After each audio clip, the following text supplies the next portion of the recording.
Hepinizi salamlayıram. Bildiğiniz kimi bugünkü şuramızda bir məsələ var.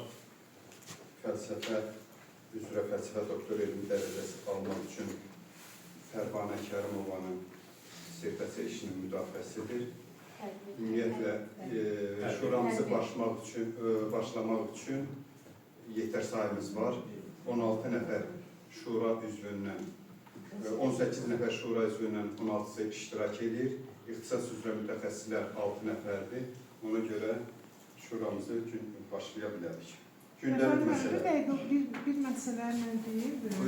Dünənlərdə mən laboranta tapşırmışdım. Girsel mən sonra səslə verildim.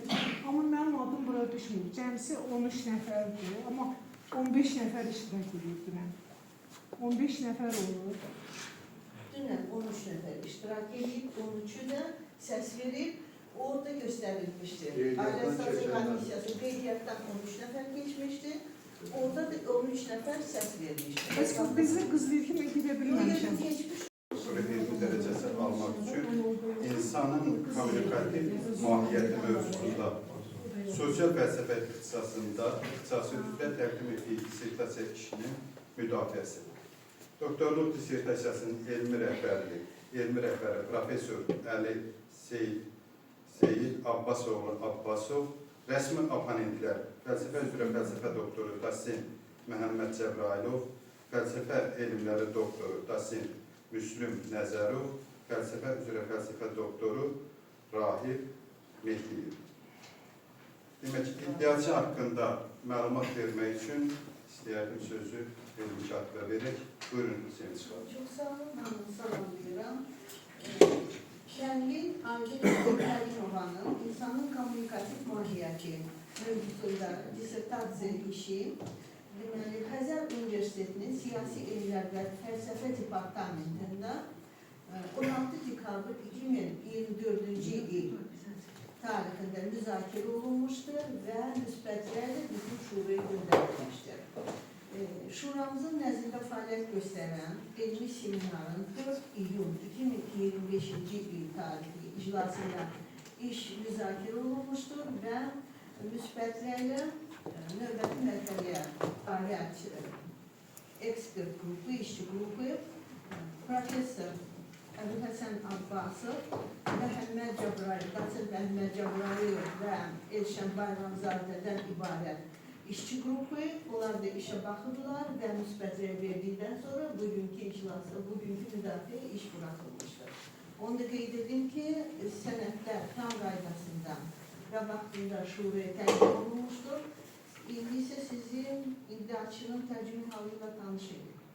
Fərdin Aydın qızı Kərimova 1986-cı ildə Bakı şəhərində anadan olmuş, 1993-2004-cü illərdə Xatay rayonunda yerləşən 2004 nömrəli məktəbdə orta təhsilini almışdır. 2004-cü ildə Xəzər Universitetinin Tərcümə Fakültəsinə daxil olub və 2008-ci ildə həmin fakültəni fərqləmə diplomu ilə bitirmişdir. İngilis dili və ədəbiyyat departamentində laborant kimi fəaliyyətə başlamışdır. 2009-cu ildə Xəzər Universitetinin İngilis dili və ədəbiyyatı ixtisasının magistr pilləsinə daxil olmuş və universitetdə İngilis dili müəllimi olaraq müxtəlif fənlərdən dərs vermişdir. Təhsil illərində hər semestr dekanın fəxri vərəqinə layiq görülmüş, bir çox yerli və xarici təlim və seminarlarda iştirak etmişdir. 2011-ci ildə həmin ixtisası fərqləmə diplomu ilə bitirmişdir. 2012-ci ildə sosial fəlsəfə ixtisası üzrə doktorantura pilləsinə daxil olmuşdur. 2023-2025-ci illərdə Xəzər Universitetinin Humanitar Təhsil və Sosial Elmlər Fakültəsinin dekan müavini olaraq çalışmışdır. 2025-ci ilin sentyabr ayından Urlar Yurdu Universitetində çalışır. İnsanın kommunikativ mahiyyəti adlı dissertasiya işini tamamlamışdır. İşə aid 2 xarici məqalə, ümumi məqalələri sayı 7-dir. 4 konferans iştirakçısı olmuşdur və onlardan ikisi xaricdə keçirilmiş və xaricdə çap olunmuşdur. Çox sağ olasınız Sevinç xanım. iddiaçı haqqında sual olan var, elmi katibi? Yoxdursa, mən onda prosedur qaydaya uyğun olaraq sözlü iddiaçı vermədən öncə xatırlatmaq istəyirəm ki, sertifikasiya işi haqqında yekun rəy komissiya yazıb təqdim edib və hər birimizin elektron ünvanımıza göndərilib. Yekunda o yekun rəy qəbul etmək üçün xatırlatmaq istədim bunu sizə ki, bu yekun rəy qəbul olunacaq. İndi isə sözü işin mahiyyəti və müddələri haqqında fikrini bildirmək üçün iddiaçıya verilən təxminən 15 dəqiqə ərzində fikrinizi bildirəsiniz.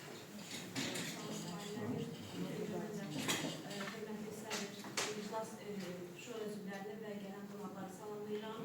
Dəyərli vaxtınızı ayırdığınız üçün sizə hər kəsə təşəkkürümü bildirirəm. İşin mahiyyəti barəsində ilk öncə dissertasiya quruluşu barəsində bildirmək ki, dissertasiya 3 fəsil və 9 yan fəsli əhatə edən nəticə və istifadə olmuş ədəbiyyat siyasından ibarətdir. Mövzunun aktuallığı barəsində onu qeyd etmək istərəm ki, müasir dövrdə kommunikasiya texnologiyanın inkişafı artıq sürətlə inkişafa, qloballaşmanın güclənməsi və rəqəmsallaşma həyatın bütün sahələrinin təsiri deməli, kommunikasiya sahəsində də bildirmişdir. Artıq kommunikasiya sadəcə informasiya mübadiləsi deyil, həm də insanın varlığını formalaşdıran bir amil kimi öz təzahürünü göstərmişdir.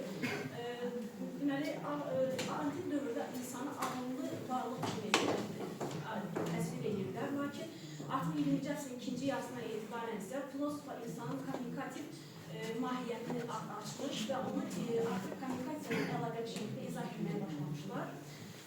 Və bu da həm kommunikativ münasibətlər sistemi daxilində formalaşan bir varlıq olduğunu göstərmişdir.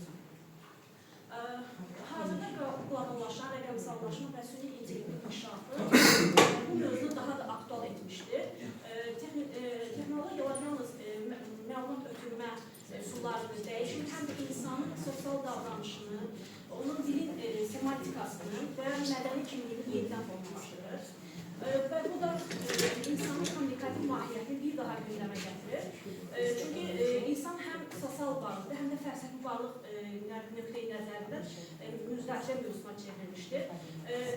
Şu dövrdə insanın kommunikativ mahiyyətini əsasən Azərbaycanda jurnalistika, dilçilik və informasiya texnologiyaları sahəsində araşdırılmışdır. Lakin artıq bu son dövrün tələbləri insanı daha çox Azərbaycanda daha çox fəlsəfi təhlilinə də öz ehtiyacını göstərmişdir. Burada kommunikasiya həm sosial hadisə, həm də insan varlığının əsas təməli kimi qeyd olunmuşdur. Və burada mənim dissertasiya mövzusunda bir çox filosofların münasibətlərinə şərh bildirilmişdir və onların deyimlərindən istifadə olunmuşdur. Əsasən qərb filosoflarından Heideggerə müraciət olunmuşdur. Çünki Heidegger burada əsas insanın dilin vasitəsilə anlaşıldığını qeyd etmişdir. Habermas isə əsas mexanizm olaraq dili göstərmişdir və orada kommunikasiya prosesində əsas olaraq hər iki tərəfin, yəni ünsiyyətdə olan hər iki tərəfin qarşılıqlı münasibətini, qarşılıqlı anlaşmanı və razılaşmanı qeyd etmişdir. Kommunikasiya dedikdə burada kommunikasiyanın həm ənənəvi metodlarını, həm də hibrid metodlarını nəzərdə tuturuq biz. Ümumiyyətlə, belə deyək, biz yəni milli dəyərlərə əsaslanan bir ölkədə yaşayırıq. Burada kommunikasiya milli dəyərlər əsasında formalaşır ilk öncə və onu sonradan biz müasir kommunikasiyaya yönəldirik. Hələ ki dilimizdə milli kommunikasiyanın nəzəri etibarı ilə olan sözlər var. Məsəl üçün, biz onu adət bilədiyimiz halda salam əleyküm və yaxud digər müraciət formalarında, salamlaşma formasında biz onu müşahidə edirik. Amma məsəl üçün, hibrid formada, digər rəqəmsal salamlaşmada isə və yaxud onu qısaltmış formada SLM kimi yazırlar və yaxud da bir stiker kimi, bir hamı deyirlər ki, okey, okey formasında yazırlar. Əslində qalsa, bu biraz, belə deyək, kültür aranmışdır. Əslində qalsa, bu qısaltmalar, belə deyək, çox da tam təqdir olması bir şey deyil. Amma belə müasir dövrdə biz kommunikasiyanın hibrid formasını görürük hal-hazırda ki, yəni o həm müasir dövrdə belə deyək, həm ənənəvi kommunikasiya, həm də ki, rəqəmsal kommunikasiya. Bunun hibridləşməsini biz görürük. Eyni anda, məsələn, mən şəxsən özümdə eyni anda həm ənənəvi kommunikasiyaya əsaslanaraq şifahi nitq qururam, kommunikasiya qururam və digər bir halda da bunu sosial şəbəkədən digər məsələn qısaltmayla və yaxud da çox tələsik bir halda biz həyatımıza daxil olan o stikerlərdir, həyatımıza olan emojilərdir. Yox, pis demirəm, əksinə Leyla xanım. Yəni ki, belə deyək, vaxt qənaətini nəzərə alaraq biz həmin o emojilərdən istifadə edərək artıq hiss həyəcanlarımızı biruzə veririk.